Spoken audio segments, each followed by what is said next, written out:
The MashUP is brought to you by William A. Smith & Son Insurance. You enjoy the game, we'll worry about the other stuff. And Davis Furniture on Route 9 in Poughkeepsie, giving our customers more and charging less for over 90 years. Hi everyone, welcome to another edition of the MashUP here on HVNNSports.com. It was a pretty good week of sports, coming off another snowstorm and some freezing temperatures, but still, we have the Lourdes girls with their win over Monroe Woodbury, John Jay boys beating rival Carmel, and some great play by a couple of Spartans to lead the Spackenkill girls over Ellenville. And then a look back at a couple of overtime thrillers from Ketcham and from Marist. Bob DeRico also joins us, one of the founders of the Red Fox Shootout, now the Officials versus Cancer tournament. And he will be here to talk about those big games coming up this weekend at SUNY New Paltz and next weekend at Dutchess Community College. Let's start with the play of the day at Our Lady of Lourdes. Maddy Siegrist has shown that she can do it all. She can shoot, she can rebound, she can dribble, and she can play tough defense. But making baskets from her knees? Come on! Lourdes' defense was stifling as Tony Neely had nowhere to go. Daniela Valdez gathers the loose ball, and the Warriors' offense was quick and to the point. Rebecca Towns to Maddy Siegrist. An easy chip in for Madison. She finished with a game-high 28 points. Towns drives and pops for 2 of her 6 points in the second quarter. She finished with 11. And Maddy makes it look easy while grabbing rebounds, running the floor, and getting the clean and easy layup. The Crusaders were finding it hard to contain the Warriors, but how do you defend this? Maddy Siegrist goes for the loose ball, and from her knees, she scores the basket. That's worth another look.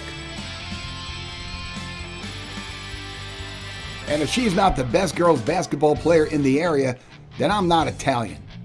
Lourdes just kept the momentum going, and Monroe Woodbury had no answers, as Our Lady of Lourdes outscores the visitors 21-4 in the second quarter and go on to win 61-41 the final on the William A. Smith & Son Insurance scoreboard. Well, I bet Villanova can't wait to get Madison on campus this fall. The Spackenkill girls basketball team didn't need to score from their knees in their home game against Ellenville, but the Spartans were shooting for the sky. Samantha Ellis and the Blue Devils of Ellenville coming to SPAC Nation, and the Spartans came out of the chute with a quick 8-0 run. Olivia Zykov, 2 of her 16 points. And check out the ups of Isabella Herrera. Then runs the floor. She finished with 10 points. It was 12-4 in the first quarter. Ellenville was forced to work from the outside because SPAC was too big down low. And Sophie Santiago nails a 3. But Spackenkill can shoot the 3 as well as Herrera uncorks from downtown. Noelle Mancini gets the feed and the easy bucket. She had 12 points and 12 rebounds in this one. Faith Flores gets on the board for Ellenville, but the Spartans were too much. Maya K. Johnson pops for 2. Spackenkill had a 35-13 lead at halftime. Second half, the Spartans taking advantage of their size advantage as Spackenkill just keeps dumping down low.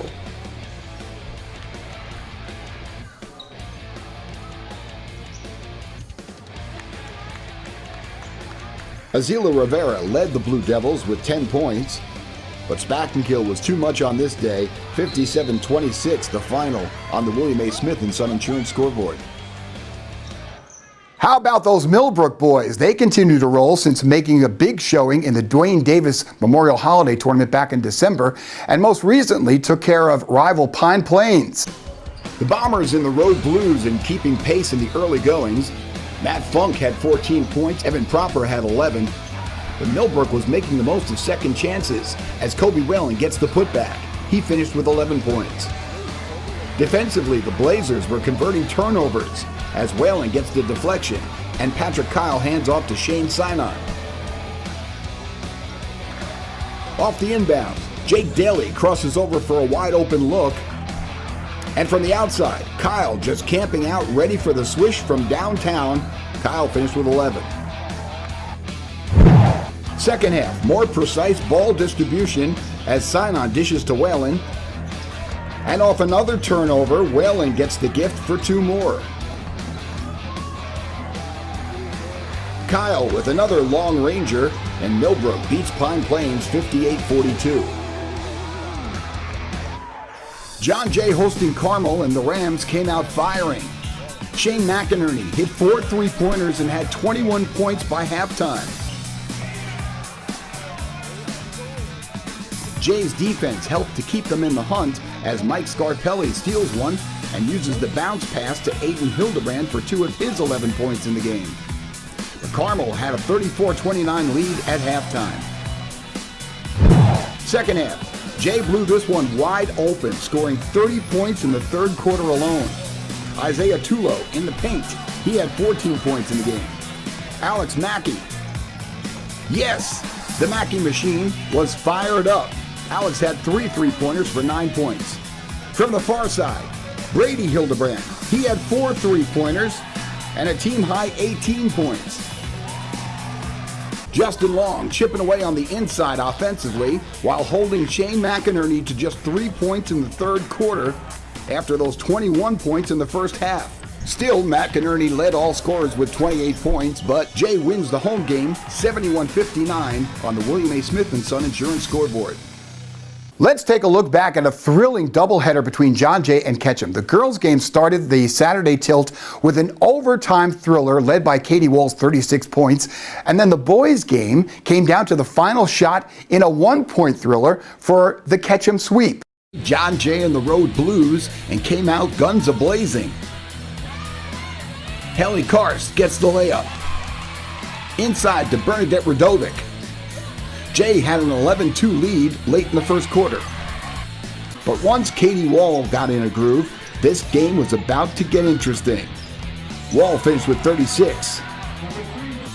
Nardelli hits with the catch and shoot, and suddenly it's a 1-point game. RCK took its first lead on this Katie Wall layup, but she was far from done.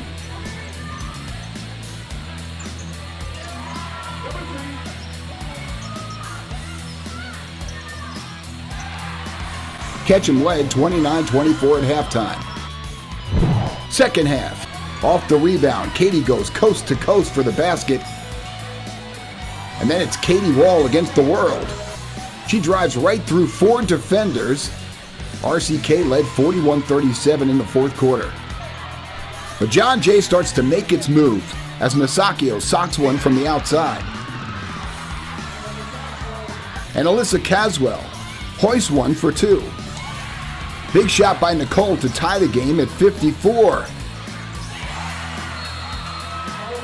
Yes, we have a barn burner brewing.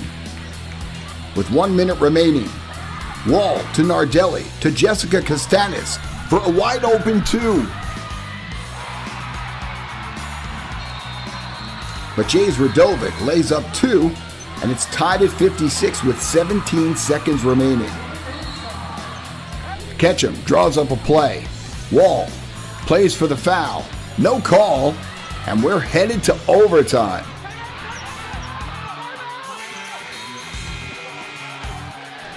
In the OT, Masakio sets the tone with a long ranger. It's 59-56 Jay.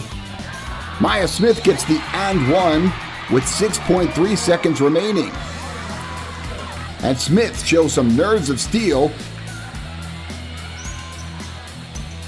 It's 63-60 RCK. Jay has a chance, but an errant pass puts the ball back in the hands of their rival.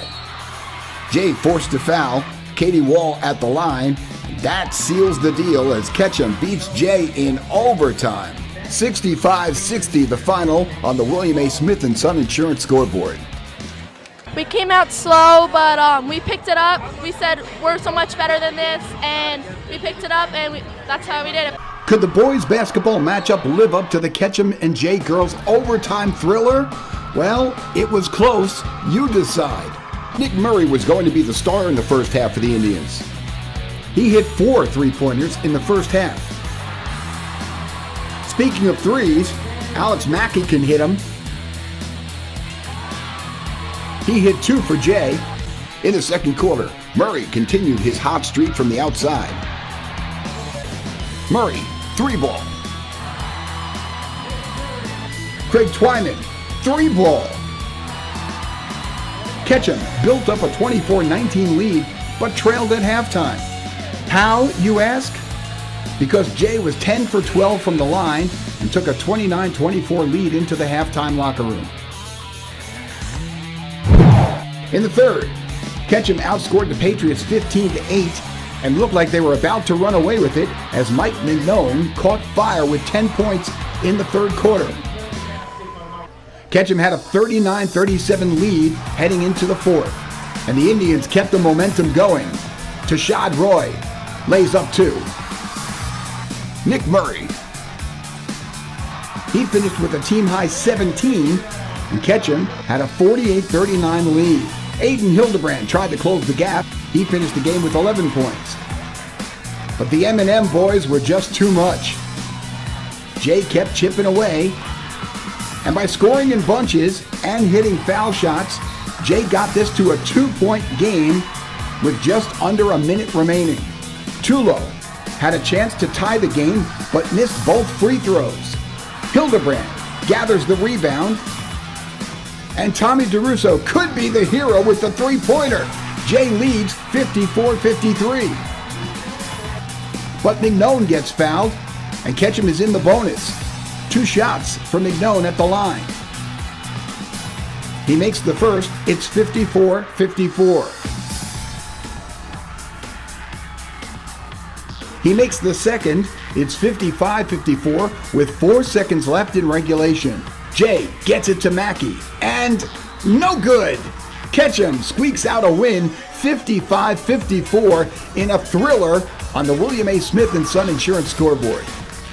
What kind of pressure did you feel when you had to hit those 2 free throws?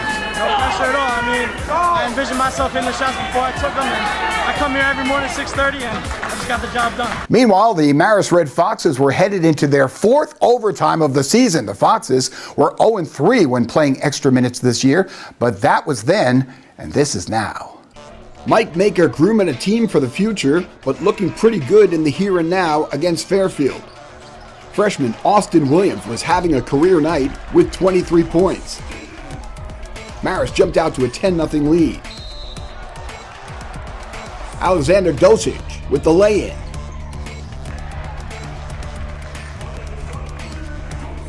Freshman Lassay Gumaras hits the long ranger. And when David Knudsen started catching fire, it looked like Marist was going to run away with it. The Red Foxes led 45-37 at halftime. Second half, and no cool-down period for Knudsen. He couldn't miss and hit 6 3-pointers for a total of 24 points.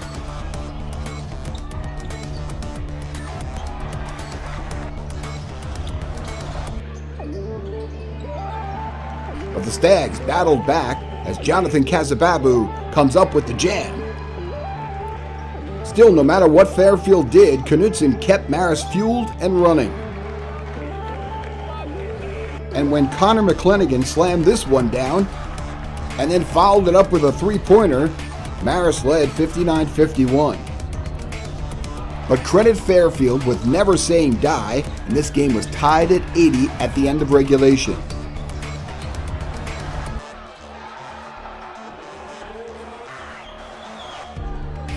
In the OT, Ryan was the funk master. With big shots in the overtime frame, he finished with 13 points, and the Red Foxes outlast the Stags 95-89 on the William A. Smith & Son Insurance scoreboard.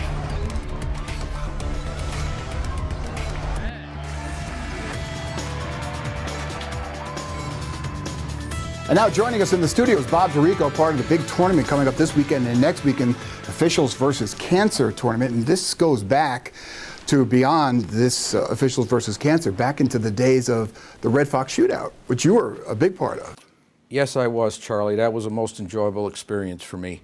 And when we lost the shootout about 10 years ago, Kevin O'Connor, who was our president, was bound and determined to get a tournament of that nature back on the local scene. And Kevin, being a cancer survivor himself, didn't have to look too far for a reason. Yeah. So we, the New York State officials, began an initiative, and I am very proud to tell you that over the first 5 years, this being our 6th, but over the first 5 years, our board in this tournament has accounted for over 50% of the funds raised for the Cancer Society by officials in New York State. I saw that. That's an impressive number. Yes. A great job you guys are doing. And, you know, I think it hits so close to home to so many people, obviously. But just the officials community, the officiating community here in the Hudson Valley, it's hit us pretty hard. Some good guys we've lost. Yes, yes, we have. Well, I don't think there's anybody out there that hasn't been touched by family, friend, acquaintance.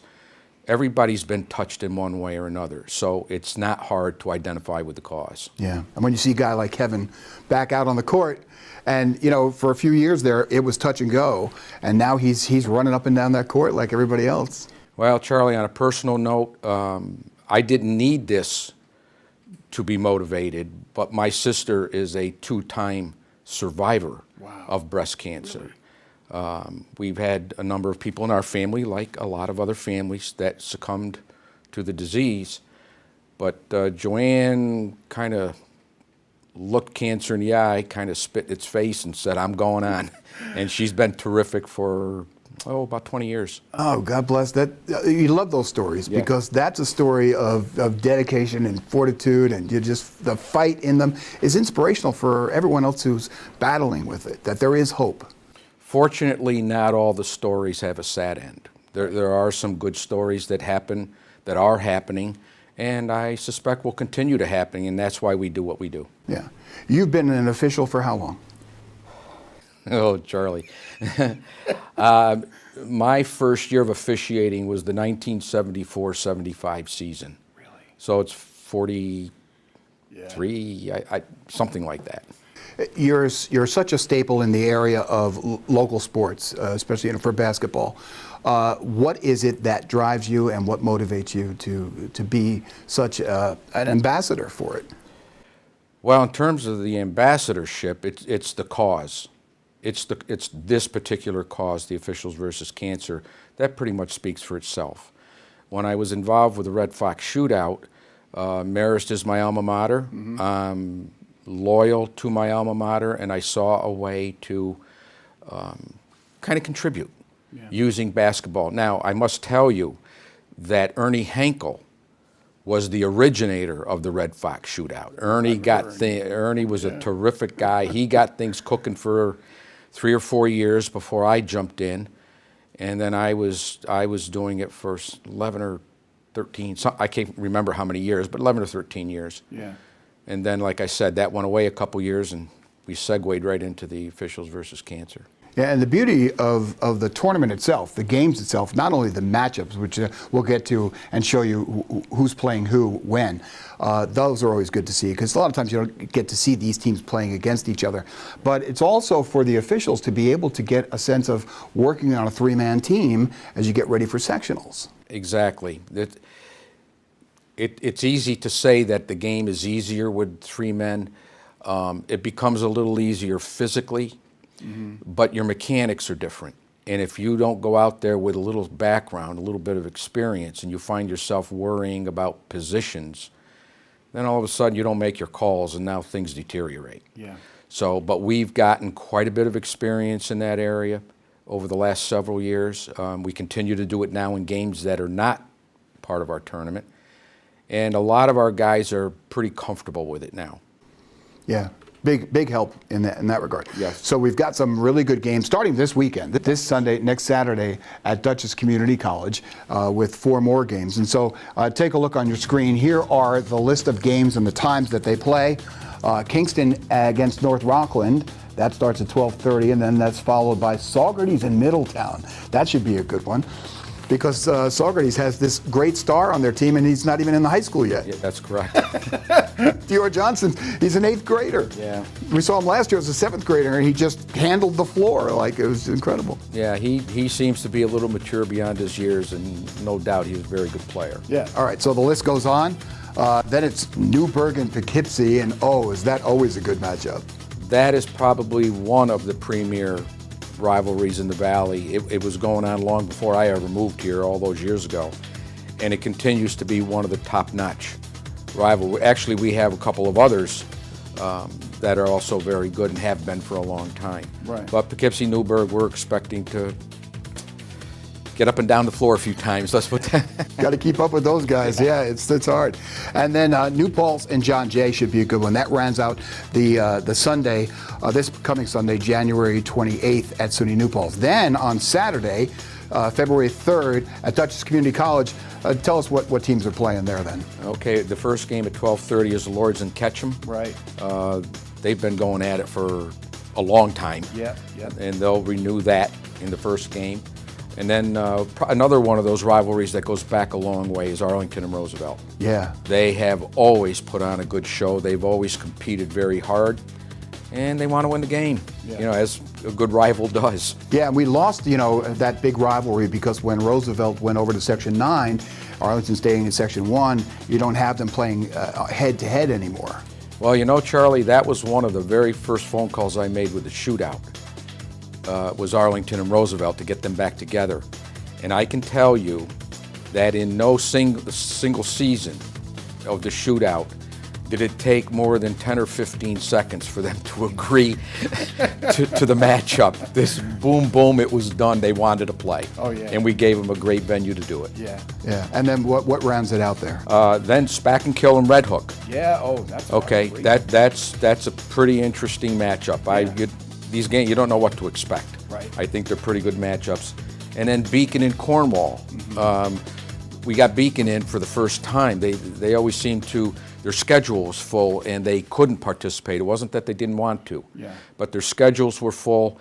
And this time, they had a slot. Cornwal always has a nice program. Right. So I'm expecting that to be a dogfight too. Yeah, great matchups you guys have put together once again.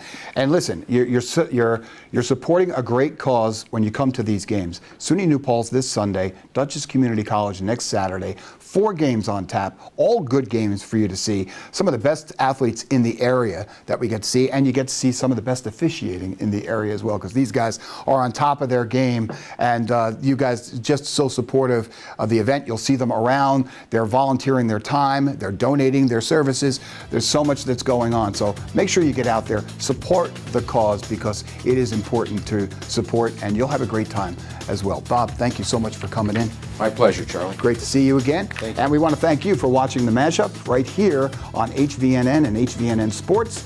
It's the only place where it's always local and it's always free. We'll see you next time.